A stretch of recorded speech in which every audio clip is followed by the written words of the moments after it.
I am in awe at what I am witnessing right now as Habs prospect Filip Eriksson has been doing the absolute impossible, as in just 2 games this year in the SHL, he has surpassed his point total from 37 games last year with another 3-point outing. He now leads the entire SHL in scoring as a 20-year-old player. We got to dive into everything Filip Eriksson has been doing that has blown our minds, but not just that. We have some talk about a Mike Matheson extension and a very interesting take from an insider about the whole situation. That plus much more all coming up on this episode of Habs Digest. But we're going to start somewhere else, Jesse, and let's start right here. And it's Martin St. Louis talking about Arber Xhekaj. And he said, actually, we'll start with this one. He said, look, Arber, he knows I love him, of course. Perception can sometimes cloud things. He's a young defender. Playing defense in the NHL is one of the most difficult positions, especially when you're young with all the anticipation and everything. But went on to say his biggest asset is his physicality. Don't want to take that away from him. Doesn't mean you'll have an opportunity to be physical every game. If you're only looking for that, you'll take yourself out of the game, but it's normal for a young defenseman, and there's going to be aggression. I prefer him to be aggressive. It's easier to hold a guy back than to tell him I'd like him to be more aggressive. So first off, I love what he's saying about Arber and his game, and I think this is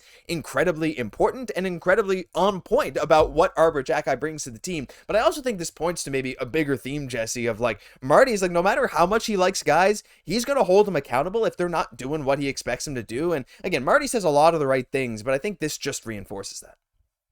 It definitely does. And I think as long as that accountability is kind of going across the board, but I think we got to be fair, like to say Arber Xhekaj is getting a little bit more tough love. Why though? He's maybe a little bit younger than a Matheson. He's a little bit more malleable where it's not completely set, where it's maybe worth it to kind of go in a little bit and get those good habits later on. And I think that this is going to be for the benefit of Arber Xhekaj as a result. I believe that he can earn a full-time job with the Montreal Canadiens this year, but it's going to be tough. Like Struble, his competition, is also a very capable NHL caliber defenseman. We know we have Reinbacher coming up. Engstrom's not too far away there here. But yeah, definitely Xhekaj has gotten a lot better at playing the game in front of him and not really forcing things. But I think we need to factor into all of this, Josh, when we're kind of ranking, where does Arber Xhekaj rank in kind of Martin St. Louis' graces? It's been a little bit of kind of like a cloudy area sometimes. It's like, I think what Arber did last year in the playoffs really reinforced his value, not just to Martin St. Louis, but also to management of his value, of his very specific role, and in fact, how it's so needed on this team. And I think it would be an ideal world if he could really own that. And again, I think it'd be even for the better of the Montreal Canadiens to really take over that 6th position by just on defense, that full-time job of just leaning into what he does best. That is how I feel the Montreal Canadiens can be at that best version of themselves. We know David Savard is gone. They need somebody playing that physical game in front of the net. And I just feel like Arber Xhekaj is best suited to really provide this Habs team with what they need. Absolutely. And again, like, I could see him carving out a similar kind of role. I feel like I brought this up before, but like to Joel Edmondson, but with a more physical edge. Because like Edmondson was so good at playing in front of the net, knocking people down during like, the playoffs or whenever he was out there, right? The dude was sending pretty nasty cross checks, but people were afraid to kind of go near him a lot of the time. And, he had maybe more of an offensive upside at times, though. But like Arber even has a pretty hard shot. Like there's a role there for him. And again, like you said, there's a lot of competition with these AHL guys. It's probably looking like Engstrom and Reinbacher will start the year in Laval at this point, but you really never know. And Struble, of course, is so good. But leave your thoughts down below on what Marty had to say about Xhekaj and where you see Xhekaj's long-term fix. I know we got a lot of opinions about him. I think he'll be around for a while, but hey, maybe you don't agree. We'd love to hear from you down below. But let's move on to a different left-hand shot defenseman. This one's a lot more polarizing, I think, because Mike Matheson, as we know, I mean, look, if we take a look at this decor again, now this is, again, not necessarily accurate. It's just Puckpedia guessing, but we're going to know in training camp very, very soon because that's right around the corner. But Mike Matheson's future has been one of the biggest question marks with this team because he's a great trade chip, but he also wants to stick around. And Marc-Olivier Beaudoin points this out. He said Mike Matheson confirms that he wants to stay around Montreal a little longer, but he's leaving it up to his agent. But obviously, it depends on the contract that he's going to demand. Would he ask, maybe, would he agree for a hometown discount? You never really know. If there's an injury, he could move up the lineup or someone could come up from... So it's a little bit interesting. But to go further on what Marc-Olivier Beaudoin had to say, he said, look, he's not a first pair defenseman, but probably a good 4th defenseman. He can, not 4th pairing, but 4D. He can definitely really bring something positive to the team if he accepts something around 4 seasons at an AAV of about $4.5 million. I'd sign him as soon as possible, but it's obviously possible that his demands will be higher and that someone else will offer him more. And I think that last point there, Jesse, about someone else offering him more is very realistic, because let's be honest, Mike Matheson, for all his shortcomings, is still a great puck-moving defenseman, a fantastic skater, can quarterback your power play, and we saw the points potential, 60-point season. And I think there's a lot of teams that'd be willing to pay him for that. And I think Montreal's not in a position to give him any more than maybe, again, that $4.5 million. Yes, the cap's going up, but like, I don't know, Jesse. I feel like this talk is coming more and more about Matheson, about him extending. I think the more we talk about it, the less I see a long-term future with Mike Matheson here, because even I don't think I'd pay him $4.5 million, even if the cap goes up a ton, because like we've said so many times before, having that locked up in your bottom pairing, like long-term, is just not really a good idea in my eyes. Very interesting to know, though, that still quality players in their own right are willing to stay in Montreal and even take a pay cut in order to do so. I think really speaks to what we're building right now and really how special it is. And I love the mentality, which is really just so emblematic of the Habs right now. Team first type of guy. Take a discount, which we've seen just throughout this locker room right now to make it happen. That being said, it's like even with a discount, I think it's just like more of a play style fit, like more than anything else. And I think that Matheson will have a better year this year by not having to play as much, being probably put in a better position to succeed. That being said, is like we're having like 3 out of our 6 defensemen in Matheson, Hutson, Dobson, all leaning heavily towards offense. And I even said with the Dobson acquisition, like I'm okay bringing Dobson on. I just think we have too many. We just need to ship out one of our D-men that's really offensive. And no, I'm not talking about Lane Hutson, of course. That would obviously lean out Mike Matheson. I just think that this is a young decor. While they're young, I think has the experience to be able to bridge that gap now here going forward. And we need to remember about the Habs, like what they need and assessing long-term fits. One of the biggest issues for the Habs is their goals that they allowed against last year. That's one of the metrics they're going to really want to improve upon this year in order to get in the playoffs. And for me, just having 3 out of your 6 defensemen lean heavily towards the offense, for me, just isn't a sound strategy to really reduce our goals against going into the season. I think Matheson knows himself. That being said, he's going to need to play more of a defensive game this year. If he's somehow able to maybe do it, it's like kind of like a Kirby Dach situation. If you could maybe kind of find the role and really lean into it, like there is a world, because I mean, we like Mike Matheson. He can skate. I just think there's kind of some repeatable things and maybe in his game, which I think, as we're looking to grow, we might want to break the mold on that here going forward. But interesting to know, I don't want to rule it out. I don't think it's the best fit stylistically, but we're going to need to see what type of game he's bringing to the table this year. What type of game and what kind of dough? Like, again, it really does just come down to that, like at this point. But, there is the question. You'll see people say, like, yeah, I agree. It would be a luxury to have someone of Matheson's skill level on your third pairing. That is a luxury.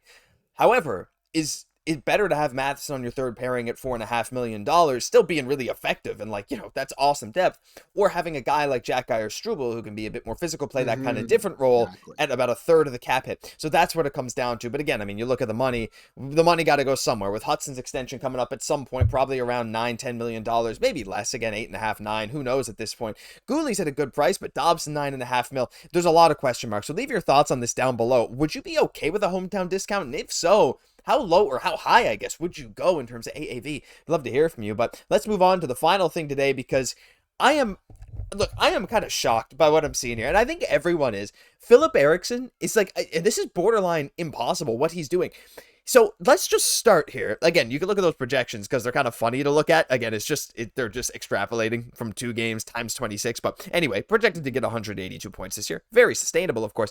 But he has 3 goals, 4 assists now after a 3-assist game versus Brinas in their second game of the SHL season. 7 points. In 37 SHL games last year, Jesse, he had 6 points. Even in 10 Allsvenskan, the second league in Sweden, he only had 5 points in 10 games. 7 points in 2 games is absolutely ridiculous, so ridiculous that he's leading the entire SHL in scoring right now. And look how young he is compared to everyone else, a 6th round draft pick. Let's play it here. Watching these plays, yes, that was a secondary assist, but it sets up a tic-tac-toe. This one, putting the puck on the net, he's creating opportunities every single time he's out there. Look, another one there, a nice little rebound goal. again, like, we've talked about Florian's jump, and we were talking about Eriksson. I feel like every time we talk about him, oh, yeah, this is kind of crazy, but we'll see when he finally slows down. He literally hasn't. From the moment that he started playing in the preseason, to every preseason game, to every Champions Hockey League game, to now his first 2 SHL games, this guy has literally only gotten better. I want to know what he ate this summer, Jesse. This is one of the craziest Habs prospects updates we've done it in a while.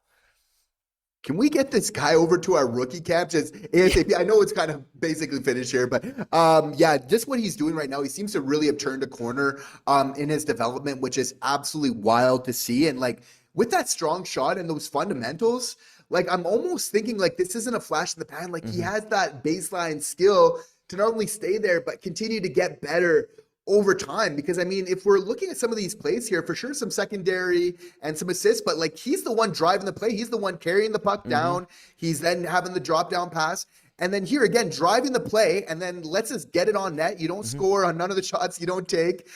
Here, so again, like he's the catalyst. Like he's the one really starting the play again, driving the puck towards the net, making good things happen. Really, as a result here. So again, we're gonna have to keep an eye on this. Like if he's able to keep up this pace, but like you have to think, Josh, like if he's able to continue even close to this clip for this season, do you think that we're seeing him in either Montreal or Laval this time next year? I mean, like, you have to consider that possibility, right? Like, this is just, again, like, I want to say this is not sustainable because it kind of would be insane to claim that it is. But if he can even be, like, near a point per game in the SHL, that's beyond impressive. Like the SHL, I mean, you know, Oliver Kapanen was up there near the league lead when he was over there. But, like, there's all these kind of things, like, good prospects that are not necessarily good NHLers can put up good numbers. Though you do see, where is it here? You see Jakob Silfverberg, 35-year-old Jakob Silfverberg, also has 6 points in 2 games. He was a pretty good NHL player. But again, it's like looking at the comparables here, like, I don't know, it's kind of nuts. Like you said, his shot is pretty good. It didn't really display it necessarily today, but he did in the preseason, did in his first game. Again, getting that hat trick in game number 1. That's in Swedish. That's actually kind of a full border sit hat trick. There you go. I know Swedish. But you're absolutely right. Like, I think there's a world, Jesse. Like, I think Laval would be a great starting point, but maybe he wants to stay in Luleå. I mean, would it shock you if this dude was like borderline, like NHL ready at some point, like in the next year or two? I know that's an insane question, an insane like extrapolation based on like maybe a month sample size here, but like sometimes guys just have it and it just clicks. His size, you know, he's not huge. He's like 5'11", 6 feet tall. He's not the heaviest guy. So kind of all the signs were pointing to this 6th round pick being a little small, but like the numbers kind of don't lie. I'm excited to see maybe even some kind of international play from him soon. Maybe to even get a little better of an idea. Maybe some kind of like, I don't know, like world championship next year. That could be cool. Absolutely, to kind of get a feel on where this guy is really at. But I absolutely feel like he has the skill set, even for right now, coming over to Laval. For me, that just seems like a skill set where he would even be an impact player on Laval, which is very interesting. I think that it's like a player, if he's continuing along this place where he's somebody to keep an eye on training camp, like does he kind of maybe get a spot on that fourth type of fourth line? Of course, I would love to see him in Laval. I think that's probably the most likely situation for him next year, but I think he could be ready to make that jump as of next year. The quality of hockey, as we know with Oliver Kapanen at the SHL, is quite high. So I think that we're seeing a lot of skills here which are quite transferable, which again, just to have another prospect just completely showing out, come out of the woodwork and just doing amazing things. Like it sounds surprising, Josh. It's just we got so many prospects doing this right now that it's really starting to feel par for the course, which is just showing, you know, how lucky and really calculated this Montreal Canadiens franchise is. Just think like 5, 6, 7 years ago, we see this kind of stuff. I think us as Habs fans would be like, oh my God, this guy's now one of our better prospects. But now we have such a treasure trove of prospects that like, this is just hey, let's keep an eye on this. Maybe he could play for Laval. And I love that. I love that the expectations are not too high on this, but like, it's so cool to watch our boys like all seemingly taking that step. Maybe not all, but so many of them. Even Bogdan had an assist today, by the way. It was on an empty netter, but like, anyway, interesting stuff like that. Leave your thoughts on Eriksson, all this stuff down below. We'd love to hear from you. That'll do it for this episode of Habs Digest. I can't wait for the season. I can't wait to see more of these young guys showing out. If you enjoyed and if you want to stay up to date on all the latest stuff just like this, hit that free subscribe button down below. We're almost at 25,000. Thank you for tuning in every single day. I'm Josh Gosse, my co-host Jesse Poirier. We'll catch you in the next one.